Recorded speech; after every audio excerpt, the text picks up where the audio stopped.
اگر ہم مہمان کو کھلا دیں تو بچے بھوکے رہ جائیں گے۔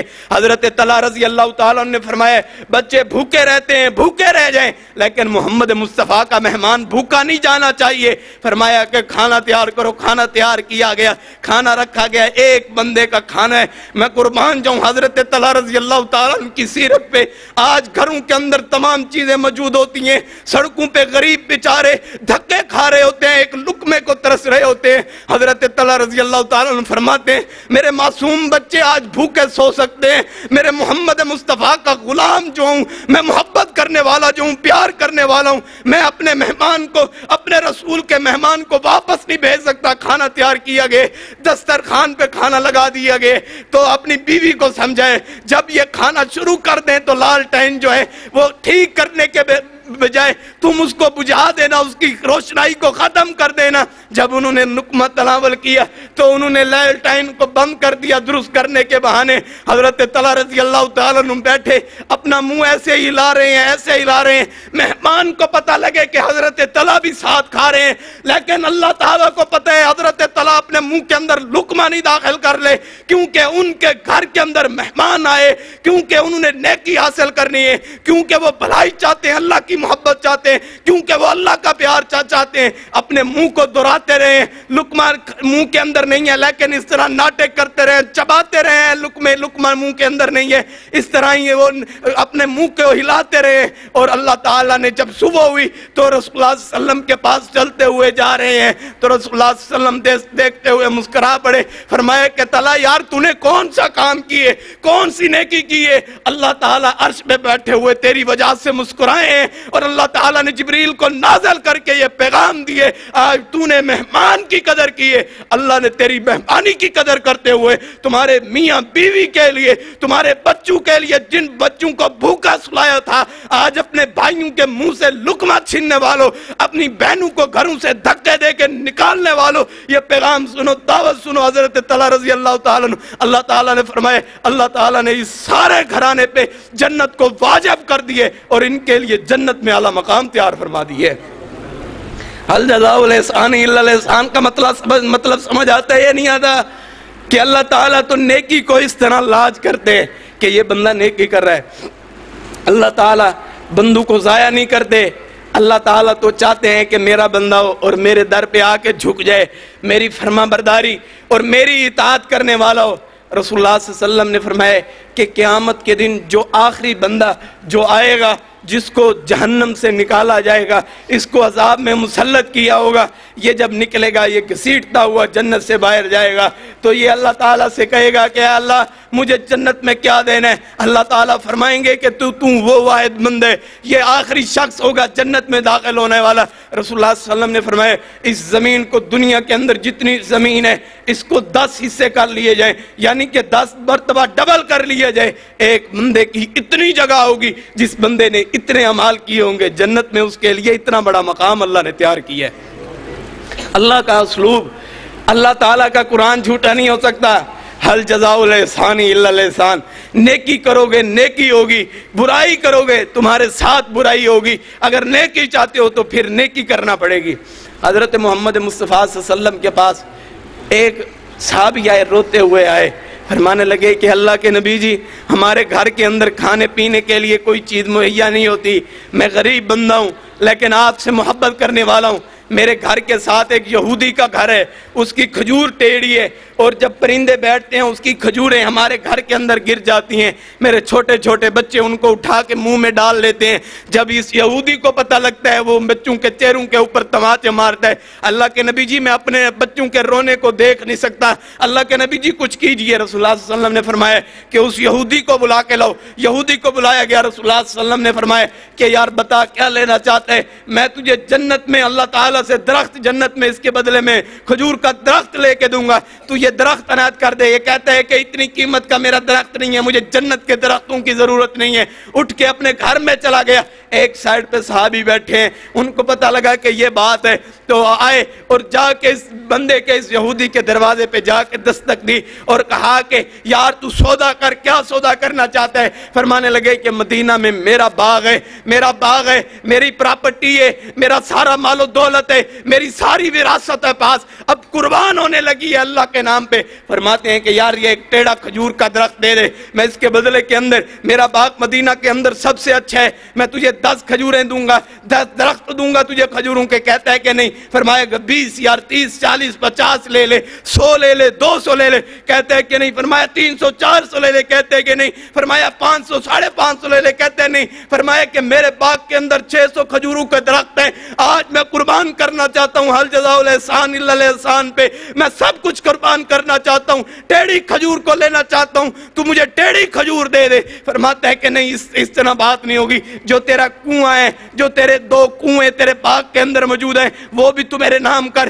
600 کھجوروں کے درخت بھی تو میرے نام کر, اپنا گھر بھی میرے نام کر, پھر یہ ٹیڑھی کھجور دوں گا. اس کو پتا تھا اس صحابی کو کہ حل جزاء الاحسان الا الاحسان کا مطلب کے مقصد کے جنت کے اندر ایک کھجور کی قدر کے قیمت کے. فرماتے ہیں کہ 600 کھجور تیرے نام درخت کر دیتا ہوں, اپنا گھر بھی تیرے نام ہے, اپنے 2 کنویں بھی تیرے نام ہے. اس کو لیا اور اپنے باغ کی طرف جا رہے ہیں. جب باغ کے دروازے پہ پہنچے, اندر جانا گوارا نہیں کیا, اب سودا ہو گئے. اللہ کی محبت کے لیے, اللہ کے پیار کے لیے سب کچھ قربان ہو سکتا ہے. فرماتے ہیں اپنے بیوی کو آواز دی, اپنے بچوں کو آواز دی. بچے جب آئے, چھوٹے بچے تھے, ان کے ہاتھوں کے اندر کھجوریں تھیں, اپنے ہاتھوں سے پکڑ کے باغ کے اندر ڈال دی. اب سودا ہو گئے, اب ہم اس باغ سے ایک کھجور بھی نہیں لے سکتے. سب کچھ قربان کر کے رسول اللہ صلی اللہ علیہ وسلم کے پاس پہنچ گئے. اللہ کے نبی جی, وہ جو کھجور آپ کو چاہیے تھی وہ میں نے ٹیڑھی کھجور خرید لی ہے. فرمایا کہ اے پیارے, تو نے ٹیڑھی کھجور کرنے کا ادھر سودا کیے,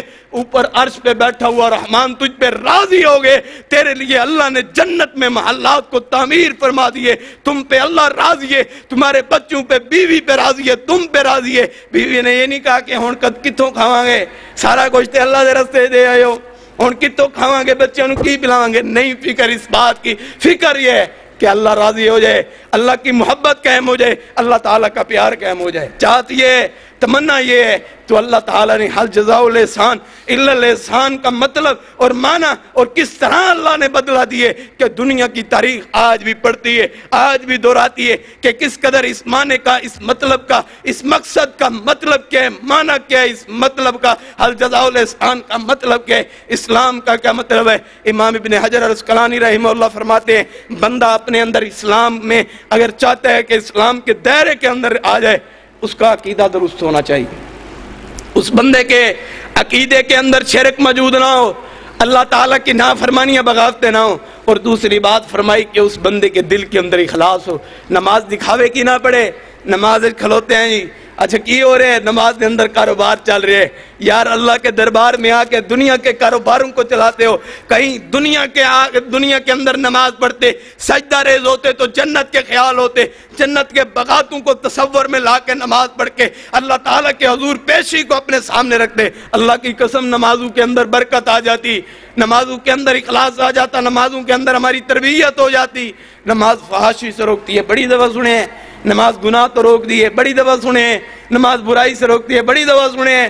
لیکن نماز بھی پڑھتے ہیں, جھوٹ بھی بولتے ہیں, داڑیاں رکھی ہوئی ہیں, بے ادبی کرتے ہیں, جھوٹ بھی بولتے ہیں, فراڈ بھی کرتے ہیں, دھوکہ بازی بھی ہو رہی ہے. یار یہ کیوں کرتے ہو ایسا؟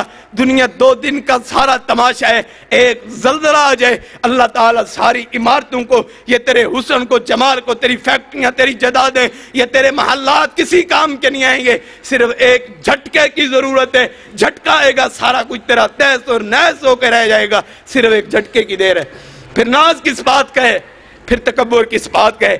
بندے کے اندر جذبہ ہو کہ میں نے لوگوں کے ساتھ بھلائی کرنی ہے, میں نے لوگوں کے ساتھ نیکی کرنی ہے. اللہ تعالیٰ پھر اس کی لاج بڑی کرتے ہیں, اللہ تعالیٰ اس کا اجر بہت زیادہ کرتے ہیں. جس طرح نیکی کرنے کے بدلے میں نیکی دی جاتی ہے, اس طرح برائی کے بدلے میں برائی ضرور ہوتی ہے. حضرت بلال حبشی رضی اللہ تعالیٰ عنہ پہ امیہ ظلم و زیادتیاں کیا کرتا تھا, ستم کیا کرتا تھا, آپ پہ ظلم و ستم کے پہاڑ کو ڈھایا کرتا تھا. حضرت بلال حبشی رضی اللہ تعالیٰ عنہ پہ قربان جاؤں, آگ کے انگاروں پر لٹایا گئے, بدن پہ کپڑے موجود نہیں ہیں. یار بہترین کپڑے پہن کے اللہ کی نافرمانیاں نہ کیا کرو, اپنے بہترین قسم کے ڈریس استعمال کر کے, کھانے استعمال کر کے اللہ کا واسطہ دے کے کہتا ہوں کہ اللہ کی نافرمانیاں نہ کیا کرو. آگ کے انگارے ہیں, بدن پہ کپڑے نہیں ہیں, حضرت بلال حبشی کو لٹا دیا گیا، اوپر پتھر رکھ دیا گیا۔ یار کسی بندے کو ایک سوئی یا کسی کوئی کانٹا وغیرہ لگ جائے تو کتنا پریشان ہو جاتا ہے، چھوٹا سا کٹ لگ جائے کتنا پریشان ہو جاتا ہے، کتنا چھوٹے سے کٹ پہ اتنے زیادہ پریشان ہو جاتے ہو۔ قربان جاؤں حضرت بلال کی سیرت پہ، آگ کے انگارے ٹھنڈے ہو گئے، لیکن حضرت بلال حبشی کا جذبہ ٹھنڈا نہیں ہوا۔ اور یہ ظلم و زیادتیاں کرتا ہے امیہ، یہ امیہ کو کہتے ہیں کہ تو جب مجھے آگ کے انگاروں پہ لٹا کے اوپر پتھر رکھ کے تو مجھ پہ کوڑے برساتا ہے، کوڑے مارتا ہے، اتنی لذت تجھے کوڑے مارتے ہوئے نہیں آتی جب آگ کے انگاروں پر لیٹ کے جب میں احد کی صداؤں کو بلند کرتا ہوں جتنا مزہ مجھے اس وقت آتا ہے۔ اللہ تعالیٰ نے پھر بدلہ نیکی کی صورت میں کیا کیا ہے، رسول اللہ صلی اللہ علیہ وسلم کو معراج پہ بلایا، پتہ لگا ہے کہ کوئی بندہ جنت میں چل رہا ہے۔ حضرت جبریل امین سے پوچھا کہ یہ کون سا شخص ہے جو چل رہا ہے جنت میں مجھ سے پہلے، امام الانبیاء سے پہلے چل رہا ہے؟ فرمایا کہ آپ کا وہ پیارا صحابی کالے رنگ کا موٹے موٹے ہونٹوں والا بلال حبشی، اسے کہتے ہیں یہ چلتا زمین پہ اس کے قدموں کی آہٹ جو ہے وہ جنت میں سنائی دیتی ہے۔